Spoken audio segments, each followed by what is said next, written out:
Silent killer for wellness in everyday life is your posture. Posture ergonomics ये बहुत ज़्यादा trending topic है आजकल कॉर्पोरेट्स में, क्योंकि आपका पोस्चर डिसाइड करता है आपका मूड क्या है, स्लोली आपके एनर्जी लेवल्स, मेटाबॉलिज्म, डाइजेशन, अगर एनर्जीज कम है ज़्यादा है, ये सब बैड पोस्चर की वजह से बैड होते जाएगा। और गुड पोस्चर अगर रहा तो confidence, pain free movement, better focus है, आपकी लाइफ बढ़ सकती है, लॉन्जेटिविटी। तो आइए हम देखते हैं कि पोस्चर कैसे हमें इम्पैक्ट करता है, उसके साइड इफेक्ट्स क्या है और एवरीडे लाइफ में अर्गोनॉमिक्स यानी पोस्चर हम कैसे फिक्स कर सकते हैं। सबसे पहले तो आप अगर ढंग से बैठ नहीं रहे काम के लिए, आप झुके हुए हैं, सामने देख रहे हैं स्क्रीन को या फिर इस तरीके से स्क्रीन देख रहे हैं, तो आपकी स्पाइन जो है ना वो बैड शेप में आ रही है and your spine is your life line. Bad posture धीरे धीरे आपके स्पाइन को सबसे पहले डैमेज करेगा और उसके बाद अलग अलग पार्ट्स ऑफ बॉडी, क्योंकि स्पाइन ऊपर से लेके नीचे तक है, सारे वाइटल ऑर्गन्स यहीं पे है हमारे टॉर्सो में, है ना। तो उसकी वजह से अगर स्पाइन मिस अलाइन हो गया, माल अलाइन हो गया, तो सबसे पहले टेक नेक हम बोलते हैं, आजकल बहुत टेक्नोलॉजी, तो टेक नेक यानी नेक पेन होना चालू हो जाता है, लोअर बैक पेन होता है, आजकल हर्निएटेड डिस्क और स्लिप डिस्क, स्टिफनेस, ये बहुत ज्यादा दिखाई देता है। तो आपको इसके लिए कैसे फिक्स करना है, कान आपके जो होते हैं ना वो शोल्डर्स के लेवल में होने चाहिए, हेड पोस्चर फॉरवर्ड नहीं होना चाहिए, स्क्रीन हाइट आपके आई लेवल पे स्क्रीन होना चाहिए और पीछे पीठ को लंबर सपोर्ट यूज करना है, एक पिलो यूज करना है, ठीक है, फर्स्ट। दूसरा, स्लाउचिंग की वजह से क्या होता है, आपके लंग्स कम हो जाते हैं, तो 30% लंग्स आपके ऑक्सीजन भर नहीं पाते अगर आप ऐसे बैठे हो। अगर ऐसे बैठे हो तो फुल लंग्स भरने के चांसेस ज्यादा है, अगर ऐसे बैठते हो तो ब्रेन फॉग है, फटीग है, स्ट्रेस है, ये सब होने के चांसेस ज्यादा है। तो शोल्डर्स को 1, 2 और 3 करके रोल कीजिए और रोल करके लॉक कीजिए। हमें लगता है मैं ऐसे करूंगा तो चेस्ट स्ट्रेट हो जाएगी, नहीं, आपको ऐसे रोल करके इसे ऐसे फिक्स करना है, यानी आपका चेस्ट ओपन हो जाएगा, ऑक्सीजनेशन के लिए, ब्रीदिंग के लिए आपका चेस्ट अवेलेबल रहेगा। स्लाउचिंग से क्या होता है, आपका डाइजेशन, स्टमक में bloating, acid reflux, slow digestion हो सकता है, इसलिए खाना खाते वक्त आप स्ट्रेट बैठिए या तो चेयर के ऊपर पलथी डाल के बैठिए, ठीक है। आप ऐसे खाना खाएंगे तो आपको पेट कब भरा ये नहीं समझेगा और उसका डाइजेशन कैपेसिटी भी कम हो जाएगा। इसके अलावा खाना खाने के बाद आप शतपावली यानी 5 से 10 मिनट वॉकिंग कीजिए। पोअर पोस्चर से आपका कॉर्टिजोल बढ़ता है, सीरोटोनिन कम होता है, एंग्जाइटी, कॉन्फिडेंस कम होता है। ऐसे क्यों होता है, क्योंकि पुराने जमाने में हमें दुख या टेंशन आता था तो हम ऐसे बैठते थे। अभी हमारा ब्रेन वायर्ड है कि जब भी हम नीचे देखेंगे बायोकेमिकल रिएक्शन क्या होगी, स्ट्रेस हार्मोन्स की, दुख की। इसीलिए आपको क्या करना है, ग्राउंडिंग एक्सरसाइजेस करनी है, आई लेवल पे फोन पकड़िए ताकि आपका मूड एनहांस्ड रहे।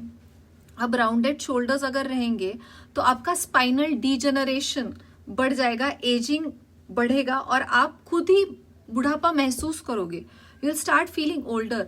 तो इसलिए आपको मिरर टेस्ट करना है, फोन पे आप देख सकते हैं खुद को कि क्या मैं ढंग से बैठी हूँ। कोर मसल्स को एंगेज कीजिए, यानी पेट को अंदर लेके आपकी कोर भी टाइट रहनी चाहिए, तब जाके आपको, आपका कोर अगर स्ट्रॉन्गर होगा तो लॉन्जिटिविटी बढ़ेगी, है ना।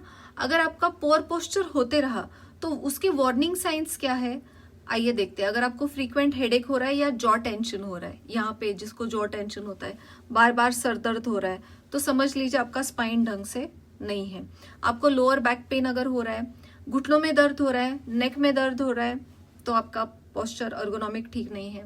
आपको बार बार फटीग हो रहा है, पोअर कॉन्सेंट्रेशन हो रहा है ना, तो आपका अगर चलना भी चेंज हो गया तो आपका स्पाइन डिजेनरेशन चालू हो गया है, ये समझिए।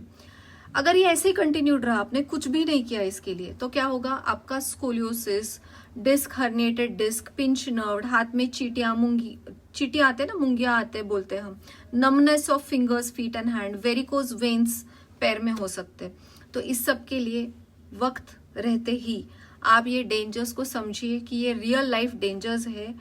बैड पोस्चर ये एक दिन का खेल नहीं है, आपको इसका लॉन्ग टर्म साइड इफेक्ट हो सकता है। इसलिए सबसे पहले तो आपको बैठते वक्त पैर से देखते हैं फीट फ्लैट रखना है ना, आपके दोनों फीट टच होने चाहिए, क्रॉस लेग में मत बैठिए। हिप्स जो होते हैं slightly 90 to 100 degrees above the knees होते हैं, एंगल उसका, ठीक है। लंबर सपोर्ट या पिलो आपको लेना है, स्क्रीन आपको आंख के लेवल पे रखना है, ठीक है। आपके कान और शोल्डर्स देखिए अलाइनमेंट है कि नहीं। ठीक है, एक रिमाइंडर आप सेट कर सकते हैं हर 30 सेकेंड्स में, खुद की सांस ढंग से चल रही है क्या, शोल्डर्स रिलैक्स्ड है क्या, पोस्चर ठीक है क्या, वेलनेस टेस्ट जो हम बोलते हैं ना, सांस, शोल्डर्स और नेक ढंग से है क्या, ये आप देखते रहिए। आपको अगर खड़े रहना पड़ता है ज्यादा बार या फिर नीचे बैठना है तो आपके कोर एंगेज होनी चाहिए, शोल्डर्स रिलैक्स होने चाहिए और year should be in line with the shoulders, आगे नहीं जाने चाहिए, ये कान इस लाइन में होने चाहिए, है ना। तो वो आप देखिए। आपको क्या करना है कि वॉल के बैक को आप रुकिए और देखिए कि आपका सर, शोल्डर और बट अगर वॉल को टच हो रही है तो आपका पोस्चर ठीक है, और अगर ये तीनों चीजें टच नहीं हो रहे तो आपको पोस्चर रिकरेक्ट करने की जरूरत है। सबसे पहले आपको अगर ज्यादा देर तक खड़े रहना है, ये गर्दन के साथ भी आप कर सकते हो एक्सरसाइज, खुद के साथ, पैरों के साथ भी। आप राइट को घूमिए, लेफ्ट को घूमिए, पीछे, आगे, और एक कॉमन पॉइंट देखिए जहां पे ग्रेविटेशनल फोर्स अलाइन होता है, एक न्यूट्रल पॉइंट पे आप आते हो, फिर आपका वेट बैलेंस्ड है, फिर वैसे आप खड़े रह सकते हैं। अभी स्लीपिंग पोजीशन कैसी होनी चाहिए, हमने बैठना देखा, स्टैंडिंग पोस्चर देखा। स्लीपिंग, आपको दोनों घुटनों के बीच में एक पिलो लेना है। लेफ्ट साइड में सोना ज्यादा अच्छा माना जाता है क्योंकि इससे नेक पे स्ट्रेन नहीं आता। अगर आप पेट के बल सो रहे हो तो बैक पे भी स्ट्रेन आएगा और नेक पे भी स्ट्रेन आएगा। लेफ्ट साइड में सोओगे तो क्या होता है, पेट नीचे होता है, एसिड रिफ्लक्स कम होता है। तो बेस्ट स्लीपिंग पोस्चर है left side with pillows under both the knees. ठीक है। स्ट्रॉन्ग पोस्चर यानी स्ट्रॉन्ग मसल्स, तो आपको रूटीन सेट करना है। पहले तो दीवार के अगेंस्ट सर, नेक, शोल्डर्स और आपका बट, ये अलाइंड है कि नहीं आप देखिए। दूसरी बात, आपको कोर एंगेज करना है, बीच बीच में ब्रीदिंग करेक्ट करना है, और सुबह उठते ही आप स्पाइन के एक्सरसाइजेस कीजिए। सिंपल है, आप लेटे हो, स्ट्रेट लेटिए, ठीक है। आपका सर वॉल की तरफ फेस होना चाहिए, दोनों हाथ straight in the lines off shoulders and घुटने फोल्ड करके राइट और लेफ्ट में आप ट्विस्ट करेंगे। आप बैठे बैठे भी ऐसे ट्विस्ट करेंगे बीच बीच में, तो आपका स्पाइन ट्विस्ट होगा। ट्विस्ट होने से क्या होता है, हमारे एनर्जीज जो होती है ना वो क्रॉस फंक्शंस में होती है, कभी भी पैरेलल नहीं होती। तो आप ऐसे भी करोगे ना सिंपल, तो आपका एनर्जीज अलाइन हो जाएगा, स्ट्रेट पोस्चर में रहेगा। फोन हमेशा देखते वक्त be very mindful, every 30 seconds का आप टाइमर लगाइए। ये सब करेंगे तो आपका अर्गोनॉमिक्स सिंपल और आसान तरीके से क्विक फिक्स हो जाएगा। Everyday small habits account to a big change and big shift, so make that shift in your wellness right now. Share this video for those who require it. Do like, follow, share and comment what topics would you like to hear. There are many topics that I can get in about talking to your body, how to talk before you fall sick, how to quick fix, but once you comment. Thank you so much.